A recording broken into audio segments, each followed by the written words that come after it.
주제는 행복의 조건입니다. 나름 부제도 붙여봤습니다. 말씀으로 알아보는 행복해지는 방법입니다.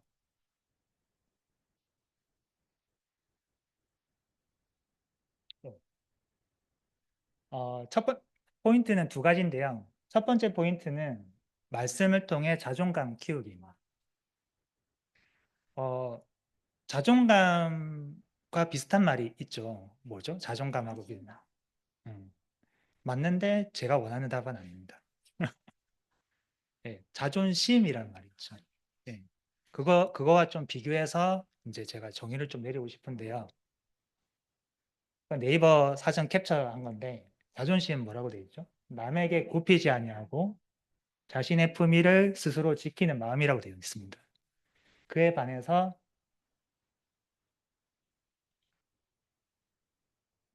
이게 제가 파워포인트가 안 익숙해서 애플 거로 만들어 와서 그렇습니다.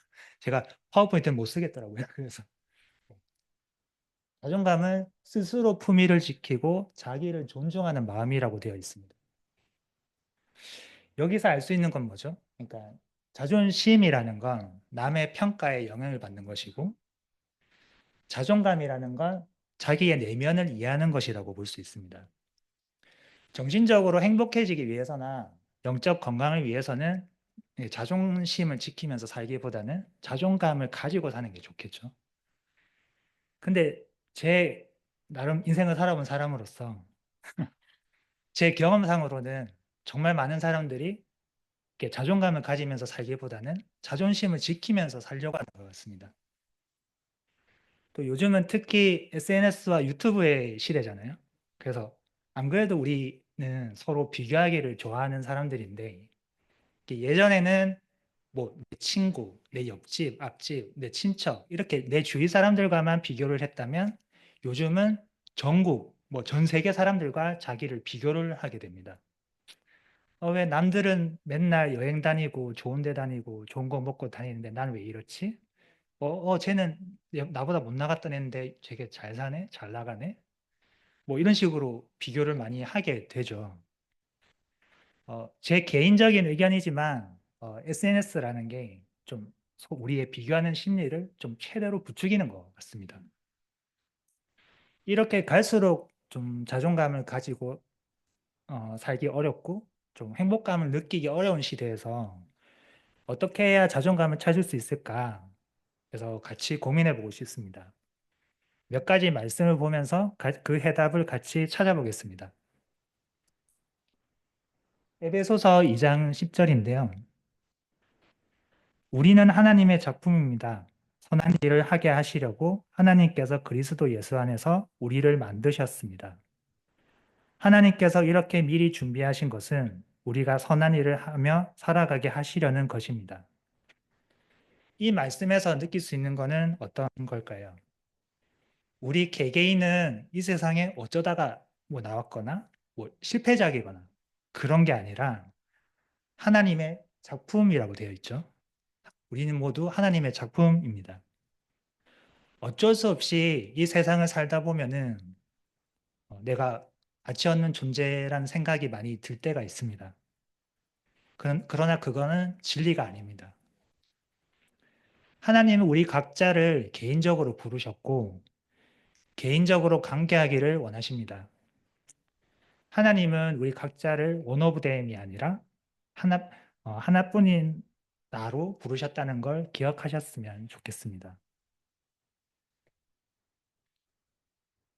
로마서 5장 8절입니다. 그러나 우리가 아직 죄인이었을 때 그리스도께서 우리를 위하여 죽으셨습니다. 이리하여 하나님께서는 우리들에 대한 자기의 사랑을 실증하셨습니다. 아시겠지만 예수님께서 십자가에 못 박히셨던 것은 우리가 완벽해서가 아니었습니다.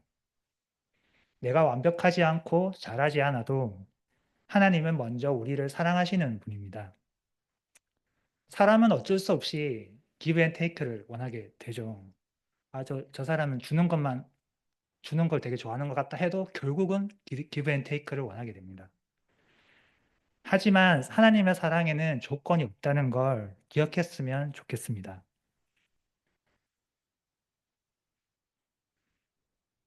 고린도후서 12장 9절입니다. 그러나 주님께서는 내게 이렇게 말씀하셨습니다. 내 은혜가 내게 족하다. 내 능력은 약한 데서 완전하게 된다. 그러므로 그리스도의 능력이 내게 머무르게 하기 위하여 나는 더욱더 깊은 마음으로 내 약점들을 자랑하려고 합니다. 우리는 대부분 그 자존감을 내가 최소한 남들만큼은 먹을 거, 입을 거, 뭐 차, 집 이런 것들을 누리면서 살고 있나, 주위 사람들로부터 인정을 받고 있나, 이런 것들로부터 보통 찾으려고 합니다. 하지만 방금 본 말씀에서 보면 바울은 그와는 정반대의 고백을 하고 있습니다. 바울은 자신의 약함 속에서 오히려 자랑할 것이 있다고 말하고 있습니다. 이 말씀은 자존감의 새로운 기준을 제시하는 것 같습니다. 자존감이라는 것은 나 자신이 완벽해서 생기는 것이 아니라 나의 불완전함 속에서도 나를 포기하지 않으시고 그리고 함께 하시는 하나님의 은혜에서 비롯된다는 것입니다. 내가 약할수록 하나님의 능력이 더 분명하게 나타나고 내가 부족할수록 더 하나님의 사랑이 더 깊게 느껴지게 됩니다. 이제 더 이상 세상의 기준과 타인의 시선에 자기 자신을 끼워 맞추고 자존심만 내세우면서 살기보다는 하나님의 그렇게 살지 않았으면 좋겠습니다. 하나님의 은혜는 내가 무엇을 이루었는가가 아니라 내가 누구인가에 집중하신다는 것입니다. 이렇듯 하나님의 시선으로 나를 바라볼 때 비로소 진짜 자존감이 회복되고 그것이 행복의 출발점이 될 것입니다.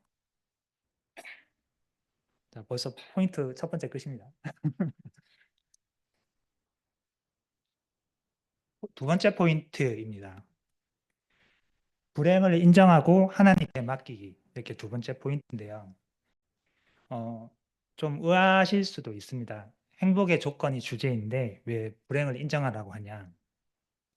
얼핏 보면 서로 안 맞는 내용처럼 보일 수도 있는데 저는 이게 되게 중요하다고 생각하고 있습니다. 그 말씀에서도 그것들을 보고 있습니다. 그러면 왜 불행을 인정한다는 게 행복하기 위해서 중요한지 말씀을 통해서 풀어보겠습니다. 먼저 현실적인 이야기를 좀 하고 싶은데요. 불행은 누구나 피할 수가 없다는 겁니다. 누구에게나 갑작스러운 질병이라든지 뭐 실패라든지 아니 주위 사람들에게 갈등 같은 것들이 다 있습니다. 힘든 일이 없는 사람이 없습니다. 자신이 잘못해서일 수도 있고 아니면 자기의 의지와는 상관이 없이 그것들이 찾아오기도 합니다. 즉 피할 수가 없다는 겁니다. 제가 어릴 때 20대 때는 좀 그런 마인드가 있었어요. 그러니까 그냥 나이 들면서 그냥 행복했으면 좋겠다. 아무 불행한 일이 없었으면 좋겠다. 근데 살아보니까 그게 되게 순진한 생각이었더라고요. 인생은 개인마다 그 비율의 차이는 있겠지만 희노애락이 뒤섞여 있는 것이라는 것을 좀 그게 진리라고 좀 제가 깨달은 것 같아요. 희노애락을 다시 풀어서 얘기하자면 기쁨, 분노, 뭐 슬픔, 그다음 즐거움이잖아요.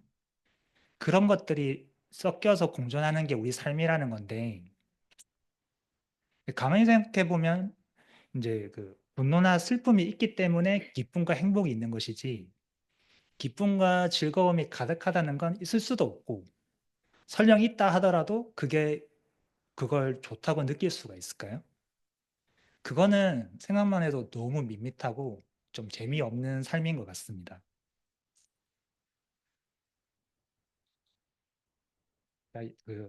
성경 구절을 연달아서 볼 건데요. 첫 번째는 전도서 2장 22절에서 23절입니다. 사람이 세상에서 온갖 수고를 마다하지 않고 속썩이지만 무슨 보람이 있단 말인가? 평생에 그가 하는 일이 괴로움과 슬픔뿐이고 밤에도 그의 마음이 편히 쉬지 못하니 이 수고 또한 헛된 일이다. 시편 90장 10절입니다. 우리의 연수가 70이요 강건하면 80이라도 그 연수의 자랑은 수고와 슬픔뿐이요 빠르게 지나가니 마치 날아가는 것 같습니다. 남자에게는 이렇게 창세기 3장 17절에서 19절입니다. 남자에게는 이렇게 말씀하셨다. 내가 아내의 말을 듣고서 내가 너에게 먹지 말라고 한 그 나무의 열매를 먹었으니 이제 땅이 너 때문에 저주를 받을 것이다. 너는 죽는 날까지 수고를 하여야만 땅에서 나는 것을 먹을 수 있을 것이다. 땅은 너에게 가시덤불과 웅겅퀴를 낼 것이다. 너는 들에서 자라는 후성기를 먹을 것이다. 너는 흙에서 나왔으니 흙으로 돌아갈 것이다. 그때까지 너는 얼굴에 땀을 흘려야 바다를 먹을 수 있을 것이다. 너는 흙이니 흙으로 돌아갈 것이다. 말씀의 일부분을 좀 가져온 것이긴 하지만 말씀을 보다 보면 이렇게 삶의 괴로움을 나타내는 구절들이 여러 있습니다. 처음 봤던 전도서에서 솔로몬이 말한 건데 아무리 열심히 일해도 진정한 만족이 없고 마음은 늘 불안하고 평안이 없다. 인간이 아무리 애써도 완전한 행복을 얻지 못한다. 이렇게 솔로몬은 말하고 있습니다. 네, 세 번째 창세기 말씀에서 아담의 불순종 이후로 사람은 평생 수고하고 일해야 먹고 살 수 있게 되었잖아요. 그래서 삶은 기본적으로 괴로울 수밖에 없다. 이렇게 말씀에서도 말하고 있습니다. 저는 말씀을 보다 보면 오히려 이런 구절들에서 좀 위로를 많이 받는 것 같아요. 막연하게 좀 희망적인 얘기보다는 오히려 좀 현실적인 얘기들이 뭔가 공감을 일으키면서 뭔가 위로를 전해주는 느낌을 저는 많이 받습니다. 자, 그러면 단순히 불행을 인정하는 것만으로 이렇게 그게 끝나는 건 아닐 겁니다. 마태복음 11장 28절입니다. 수고하며 무거운 짐을 진 사람들은 모두 내게로 오너라. 내가 너희를 쉬게 하겠다.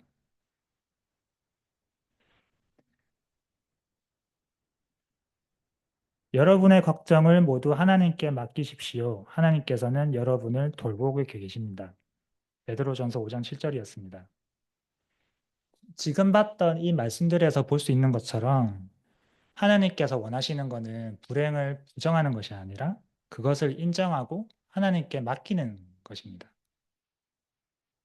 불행을 피하지 말고 직면하되 하나님께 맡기는 것이 믿음의 또 다른 모습이 아닐까 하고 이 그 두 달 동안 그 메시지를 준비하면서 제가 많이 느꼈던 것 같습니다. 그러면서 떠오른 모습이 하나 있었는데요.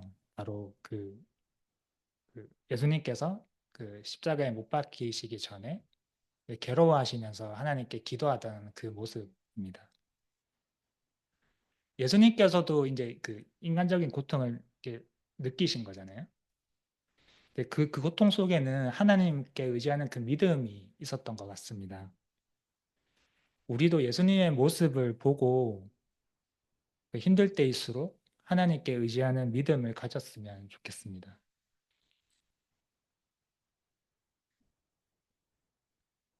로마서 5장 3절에서 4절입니다. 그뿐만 아니라 우리는 환난을 자랑합니다. 우리가 알기로 환난은 인내력을 낳고 인내력은 단련된 인격을 낳고 단련된 인격은 희망을 낳는 줄을 알고 있기 때문입니다. 시편 119편 71절에서 72절입니다. 고난을 당한 것이 내게는 오히려 유익하게 되었습니다. 그 고난 때문에 나는 주님의 율례를 배웠습니다.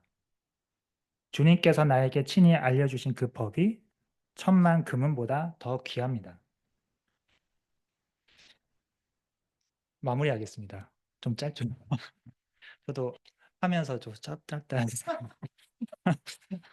더 준비할 거 하면서 처음이어가지고 이해해 주시기 바랍니다. 예. 우리의 삶에서 찾아오는 그 불행들을 인정하고 말씀에 의지할 때 예수님께 안식을 구할 수 있는 길이 열리고 비로소 진정한 행복의 뿌리가 내리는 게 아닐까 그렇게 생각합니다. 방금 본 말씀의 내용처럼 고난을 지나온 사람일수록 진정한 평안을 얻게 되는 것 같습니다. 불행을 부정하지 말고 인정하시길 바랍니다. 네, 그 위에 하나님이 계시고 그 안에 하나님의 계획이 있음을 믿으시기 바랍니다. 말씀이 우리를 붙들 때 불행 속에서도 진정한 행복의 문이 열리게 됩니다. 이상 레슨을 마치겠습니다. 너무 짧은 것 같아가지고 제가.